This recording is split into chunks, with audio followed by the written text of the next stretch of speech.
This is an ABC News special report. Good morning. I'm Whit Johnson in Lewiston, Maine, and we're coming on the air with that breaking news. Officials about to deliver a press conference about that deadly mass shooting right here last night. At least 16 people killed, dozens more injured. Officials coming to the microphones. Let's listen. We all in? Thank you. Thank you for being here. As you may notice, my voice is a little hoarse after working through the night.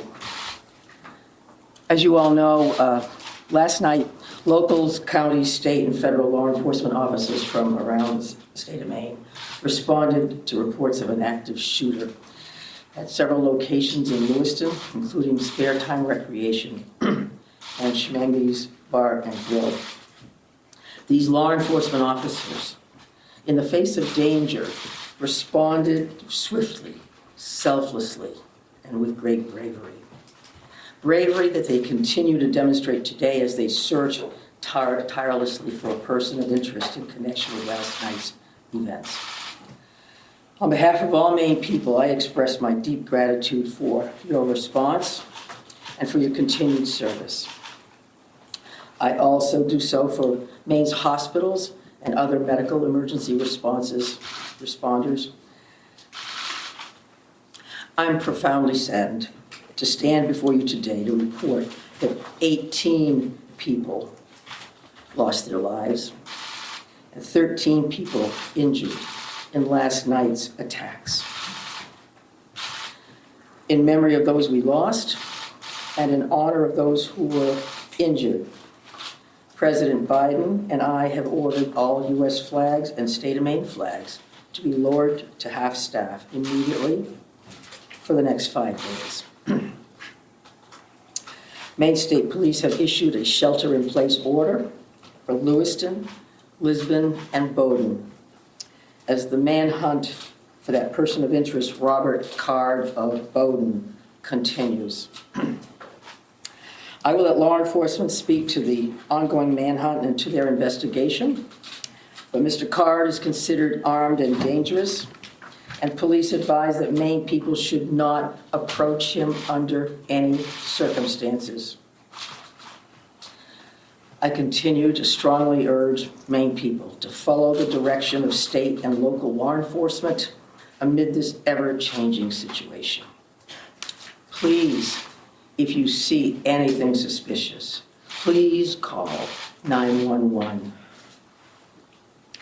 There are still many things we don't yet know about these attacks, but the full weight of my administration is behind law enforcement's efforts to capture the person of interest, Robert Card, to hold whoever is responsible for this atrocity accountable under the full force of state and federal law, and to seek full justice for the victims and their families.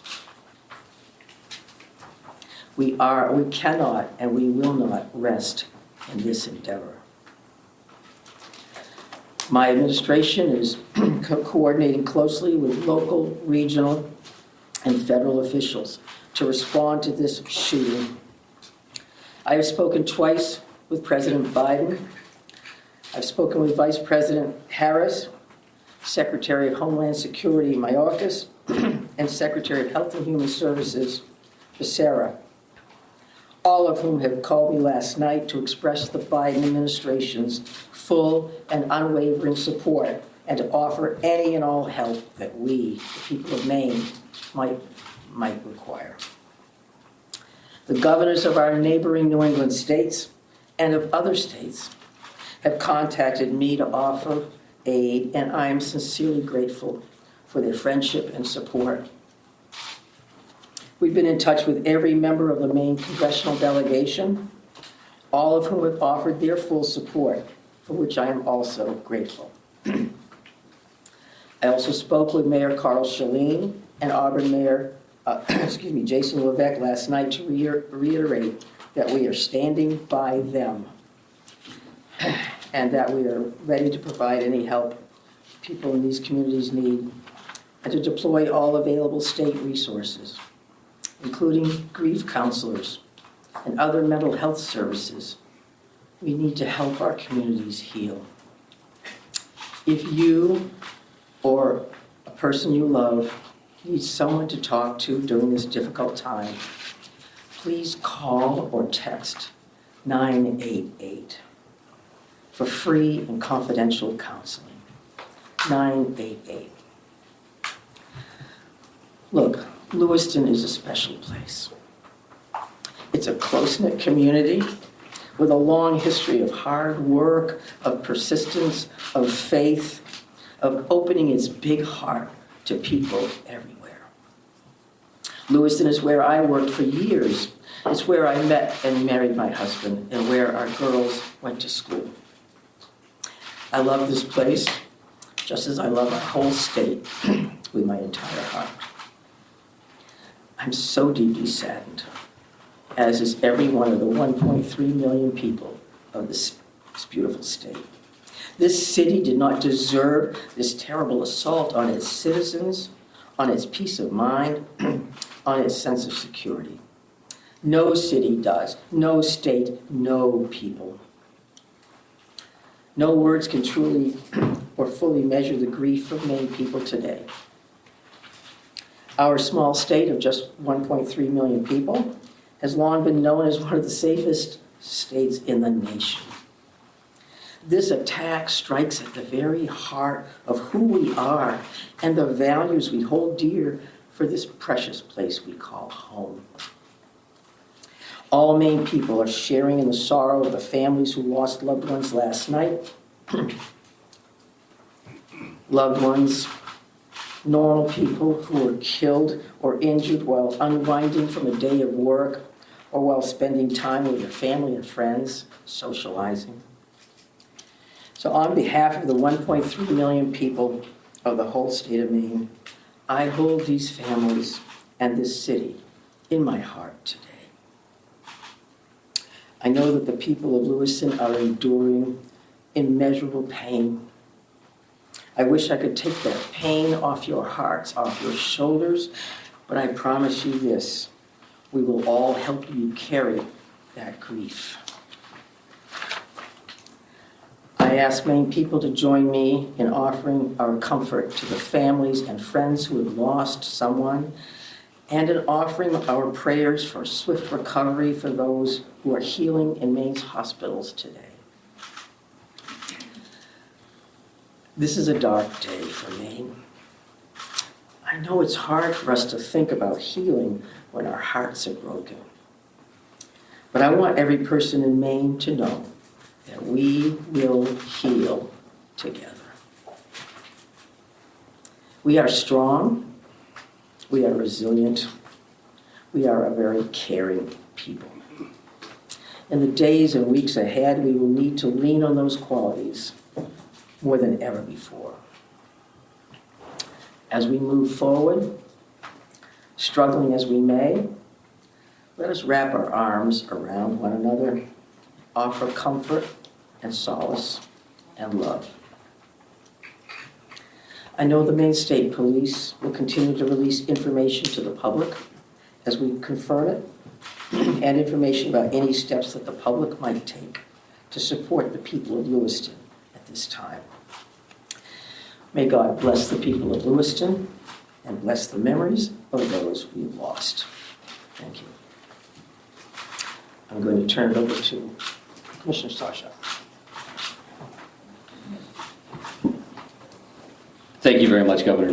We certainly appreciate your support. The city of Lewiston does, the state of Maine, and certainly our first responders. We feel that love every day, and thank you very much for that. I would also say that we want to say thank you to really a large number of other elected officials across our state, whether that's the federal delegation, local elected officials, and many others that are part of organizations or law enforcement agencies that truly wanted to join us today at this particular press event and wanted to speak on behalf of their communities. And as the governor had mentioned, and everybody else will reiterate, our reality for today is that this suspect is still at large. And we want to provide community support for the victims, for the families, and the communities across the state. But we also have an incredibly strong laser-like focus on bringing this suspect into custody and ultimately to justice. So because of that mission for this particular event and today's activities, we're keeping the list of speakers and the agenda pretty tight. And that will include next up at the podium would be Chief Dave St. Pierre from the city of Lewiston. And some other members of his command staff are present.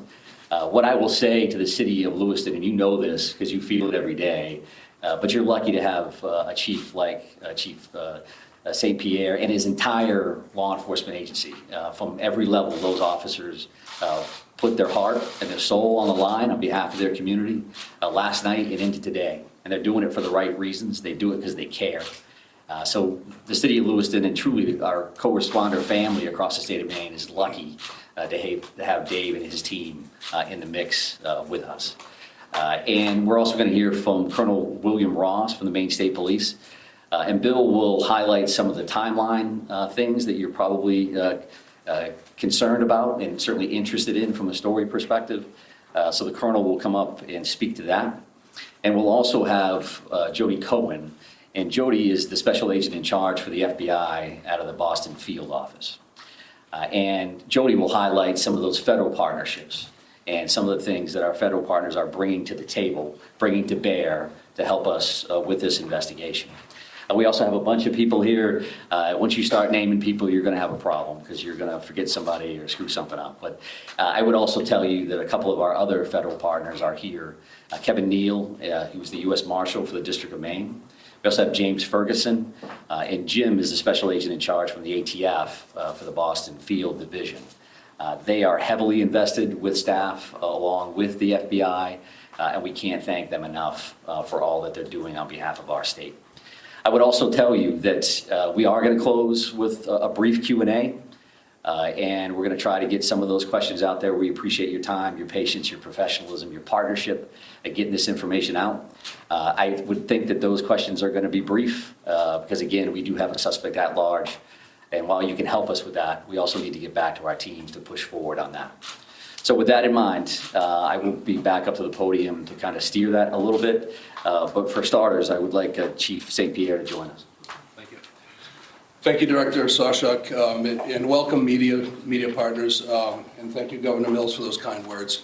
I'm going to keep this short. What I would like the very most is to express our deepest sympathies to the families and friends of the victims of this heinous crime. This is truly a tragedy that goes beyond comprehension. I'm confident in our community, that our community has and will continue to come together throughout this endeavor to bring this to a successful conclusion. Although difficult, I do ask the public to continue to be mindful of their own personal safety and also that they be patient with the process as much as possible.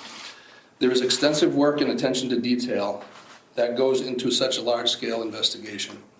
I'm confident in the expertise and professionalism of our investigators and all law enforcement officials that are currently involved. This is an all-hands-on-deck approach. We have a great deal of collaboration and resources that have been made available to us. There are far too many to name individually, but I think Director Sawchuk named quite a few appropriately. There are far too many, as I've stated, but they are all appreciated more than you know.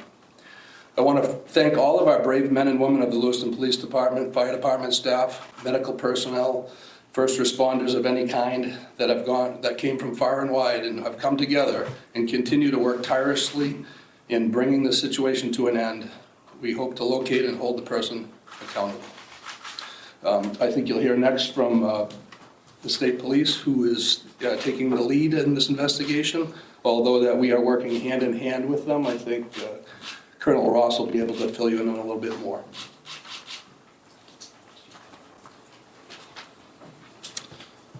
Thank you, Chief. First and foremost, this is an ongoing homicide investigation and search for the person that is responsible for it. We're in the early stages of this investigation, and I just want to let you know we will have updates. We'll be putting some type of a schedule out later on. But again, early stages of a homicide investigation, we want to be careful that we're doing things correctly. We don't want to get ahead of ourselves. I'm going to give you a bit of a timeline here to kind of fill in some of the blanks and give you some of the facts as we know them right now. A lot of this information will then be transferred to the Attorney General's office, as they will be the lead prosecutor, again, in any homicide investigation. Last night, October 25th at approximately 6:56 p.m., the Auburn Communications Center received a 911 call of a male shooting in just-in-time, or the spare time, recreation center in the town of Lewiston, located at 24 Mollison Way in Lewiston. Shortly after that, at about 7:08 p.m., the Communications Center received multiple 911 calls about an active shooter inside of a Schmenge's Billiards at 553 Lincoln Street in the town of Lewiston. A large law enforcement response from multiple surrounding agencies assisted the Lewiston Police Department in trying to identify who this individual was and what was happening. As you can imagine, this was a very fast-paced, fast-moving, very fluid scene, very dangerous scene that these guys and girls are going into. 18 people are now deceased at this time. The victims at the just-in-time establishment, 7 people are deceased there, 1 female and 6 males, all from an apparent gunshot wound. Victims at the Schmegley's Billiards, 8 are deceased. 7 males inside the establishment, 1 male outside of the establishment. Again, also apparent gunshot wounds. Multiple people were transferred to area hospitals, Central Maine Medical Center, St. Mary's, and Maine Medical Center. 3 people that were transferred to those hospitals are deceased, for a total of 18 people deceased at this time. The investigation into the person responsible for this identified a vehicle located at the Pajebscott boat landing in Lisbon. That person, through the registration of that vehicle, was identified, it's been stated earlier, as a Robert Card, born in 1983. Several of the deceased have been identified, and their families, next of kin, have been notified. Approximately 8 people at this point have been identified. 10 people, 10 of these victims, still need to be identified at this time. Currently, there is an arrest warrant for 8 counts of murder for Mr. Card. And the reason it's 8 counts because 10 people have not yet been identified. As those people are identified, the counts will probably go to the total of 18. He should be considered armed and dangerous.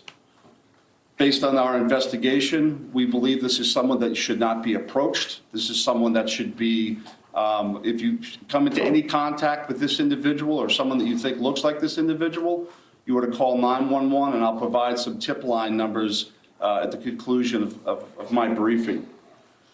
Lewiston Police Department, federal, state, county, and other local municipalities are involved in a coordinated search at this moment for this individual. So there's the ongoing investigation, and there's a search to apprehend this person. Both happen simultaneously. I can't stress this enough. This is an ongoing investigation in the early stages. More information will come out in conjunction with the Attorney General's office as the lead prosecutor. We can't share all of our information right now, and I'm sure you understand that. I'm going to give out 2 numbers that go to a tip line. 911 is also appropriate for this, but if anyone can call these 2 numbers, this would go to the State Police tip line. Area code 207-213-9526, 207-509-9002. And we'll be sending something out later that has that information in it if you weren't able to grab that now. Again, this is a very fluid situation. We have a lot of resources, as Chief St. Pierre had mentioned earlier, that are on the ground in a coordinated effort to apprehend this individual.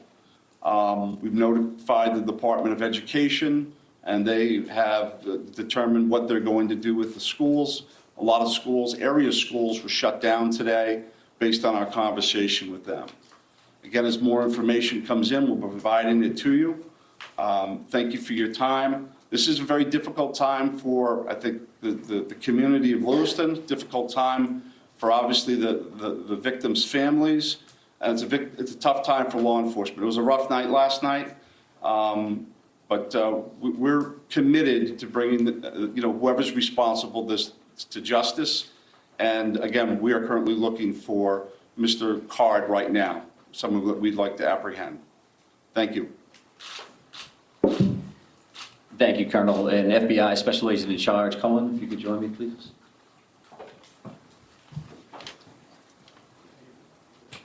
Thank you. My name is Jody Cohen. I'm the Special Agent in Charge of FBI Boston Division, which covers the state of Maine. Our hearts go out to everyone who is impacted as a result of this senseless violence. The FBI is working hand in hand with our law enforcement partners.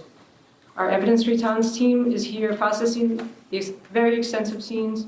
We are providing investigative and tactical support, as well as our victim specialists are working with those affected by this tragedy. As this very active investigations continues to unfold, we're asking the public to stay vigilant and come forward with any information that you might have that you feel is helpful to our investigators. My pledge is that the FBI will carry out this investigative case with rigor. We will work day and night alongside our law enforcement partners to get the answers to the questions this community deserves. We thank the public for your continued cooperation and patience as we continue to work this very active investigation. Thank you.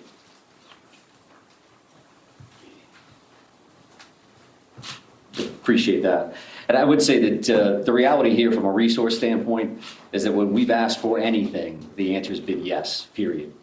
Tactical teams, evidence response teams, full-blown investigative units, detective units that have come from multiple states, whether it's the commissioners from Vermont and New Hampshire reaching out to me directly, Massachusetts saying, what do you need, Mike? What can we do for the state of Maine? So we are now prepared to try to take a few questions. And keep in mind, again, that we may not be able to answer as in-depth as you would like, and we don't plan on taking a great deal of questions. I think follow-up press events will allow for that. Sir? So no one has really talked about the weapon that was used here, the AR-15 style, so hope someone can talk about that. But the other thing here is there are reports that this individual had mental health issues, that he made threats to shoot up the National Guard. So clearly there were some signs there that he was on someone's radar. The question becomes, why was he in possession of this weapon? And certainly, why wasn't he stopped sooner? Yeah, I think those are all valid questions, and certainly questions that we are looking into now, but not questions that we can answer today. Considering that this occurred last night, there's still an active search for the suspect in question. So I appreciate those questions, but not something we're going to be able to answer right now. Is it something that you're investigating and looking? It is certainly one of those things that we want to follow up on, all aspects of that. Why does the Go ahead, right here. Yes. Can you give us a sense of the ages of who has died? How many are under 18 and how many are over 18? I'm not sure we have that information with us today.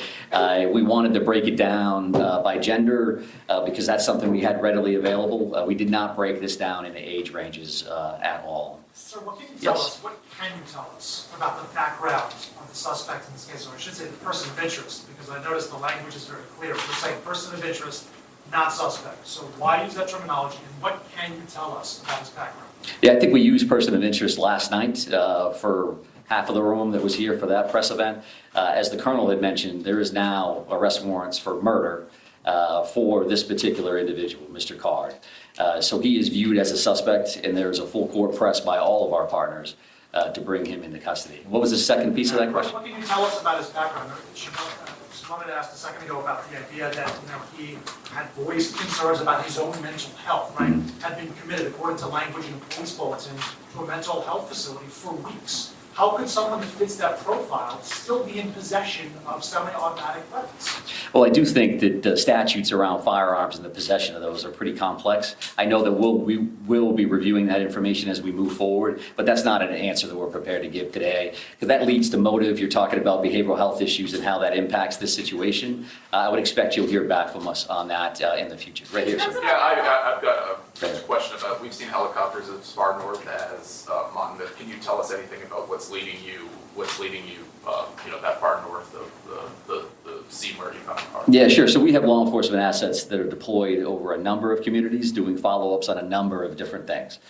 So as you can imagine, there's a great deal of search warrants that we're following up on. We do have partners, that helicopters from the New Hampshire State Police. That copter was here last night to assist us as well.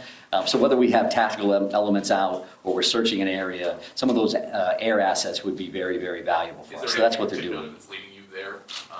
We're not going to speak to what brings us to a specific community one way or the other. Yes, ma'am. Right here. Identifying the unidentified victims, what are people encouraged to do? Is there DNA being, tested from family members who may have missing loved ones? Like, what's that approach right now? Yeah, so we did have a family a reunification center open last night. We do have behavioral health liaisons that are fully engaged to work with families and work with loved ones.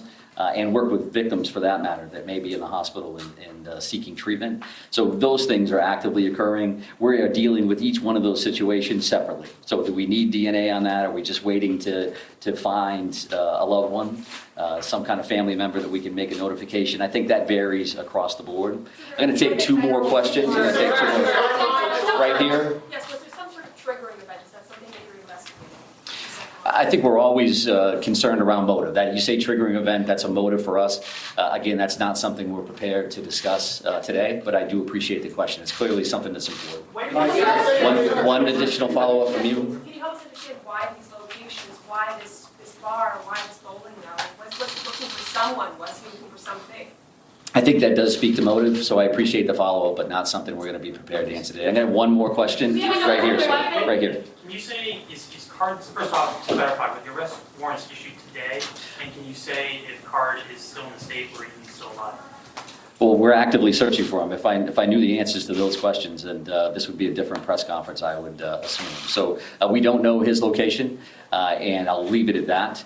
And we are working with the Attorney General's office reference to those purposes. So with that in mind, we're done taking questions for now. So we are going to actually take off at this point. Thank you very much for being here. I appreciate that. Have there been any credible sightings? We've not really gotten any answers.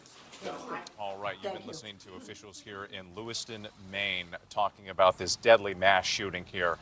The death toll sadly increasing to 18 now, 13 people injured.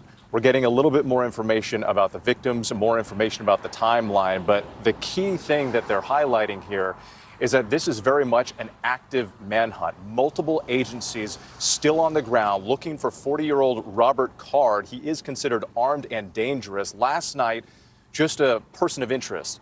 Today, they are calling him a suspect, and in fact, they have already charged him with 8 counts of murder. Now, remember, the death toll is 18, but what they're saying is they're going to charge him now with 8 people who've already been identified. 10 other victims, sadly, have not been identified. Let's bring in some of our correspondents who are following this story as well. Our senior investigative reporter, Aaron Katursky, has been digging into the suspect here, Aaron, and we did get a little bit more information today. We did. The authorities said they are looking into prior mental health issues as they search for Robert Card and try to understand why he allegedly committed these murders with a high-powered rifle that he had access to. We understand that for 2 weeks this past summer, Card had checked himself into a mental health facility. He had been reporting seeing visions in his head and hearing voices in his head. And also there were threats that he apparently made to shoot up a National Guard base in Saco, Maine. The authorities didn't specify those things, but they did say mental health issues are now being explored, even as one of the police officials put it, this is an all-hands-on-deck approach to try to locate Robert Card before he can cause any more carnage with. And Aaron, as you were speaking there, just to note to our viewers, they've been seeing these surveillance videos or surveillance images of the suspect. This was as he was walking into that bowling alley there was a children's event that was taking place here. Witnesses telling us it was absolute horror. Parents were jumping on their kids, trying to shield them from the bullets. We don't have a ton of information about the ages of the victims, but we are getting a little bit more on the timeline and who at least some of these victims are. Let's bring in our Trevor Ault, who is at a hospital here in Lewiston, Maine. Trevor?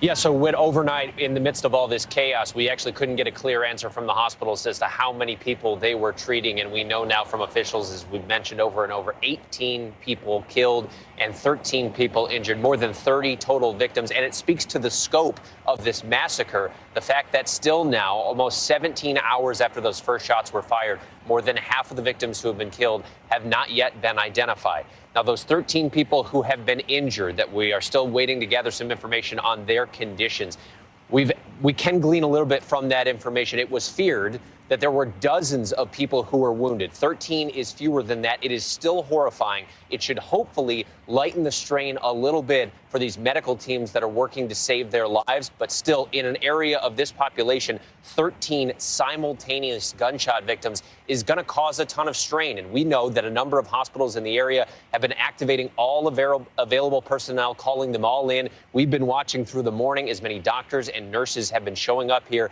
coming in ready to work, and they're doing so with walking into work past officers who are armed with long guns, because this is happening as the community here is still on lockdown. Of course, the medical staff has to do their job. They're certainly more than capable and trained in treating gunshot victims. But the fact that this community now, after this awful tragedy, is largely forced to stay home when they have to grieve is unimaginable in the midst of an already unimaginable tragedy. Yeah, this tight-knit community, people not even having the opportunity to grieve when they're gripped by fear. Businesses closed, schools closed, people told to stay inside and lock their doors. I do want to bring back Aaron Kotursky again, because, Aaron, we are getting more information about the timeline, and also, as Trevor pointed out there, a bit more information about some of the victims, too. The first shots were fired just before 7 p.m. 6:56 p.m. was when the first 911 call came in to the police for a shooting at the bowling alley there where you are, Whit. And it was at that bowling alley where 7 people were shot and killed, 6 males, 1 female. From there, the shooting took place at a pool hall and bar where 8 people were shot and killed, 7 men inside, 7 males inside that bar, 1 male outside. So you do get a sense that this shooting had multiple scenes and multiple movements from the alleged gunman, Robert Card. 3 victims who were shot in some of these locations died at the hospital, according to police, and they are now working to identify all of them. And again, authorities still looking for the suspect, Robert Card, where they did find his vehicle last night in a different part of town, a white Subaru hatchback that was left with the door open and the lights on, but they have not been able to track him down. I do want to bring in our Chief Justice correspondent, Pierre Thomas, because, Pierre, you've been digging into the big picture a little more here. And this is shaping up to be the deadliest mass shooting so far of 2023. It is the worst mass shooting since the Uvalde massacre involving those children last year, Whit. And law enforcement officials are emphasizing that this man is extremely dangerous. You notice, Whit, during the press conference, they emphasized, do not approach this man. And the reason is because of the information they have that we reviewed from law enforcement officials regarding his mental health status. A person who is highly trained in firearms, a firearms instructor, according to our sources, a person who, as Aaron pointed out, had mental health crises that had been reported. And Whit, the main thing right now that sources are telling me, the reason why you have the FBI, U.S. Marshals, and ATF involved is they need to try to pin this person in to make sure they do not get outside of that region with. And right now, law enforcement officials say this comes amid a massive increase in the number of mass shootings. We used to average less than 400 in 2019. Ever since then, we've averaged no fewer than 600 mass shootings per year. So far this year, over 500 mass shootings, 601 people killed, 2,300 people injured with. just staggering numbers. And the governor today, Janet Mills, pointing out, she said to the people who live here, this tight-knit community, she said, "I wish I could take that pain off your hearts, off your souls." She said, "This attack strikes at who we are in this precious place we call home."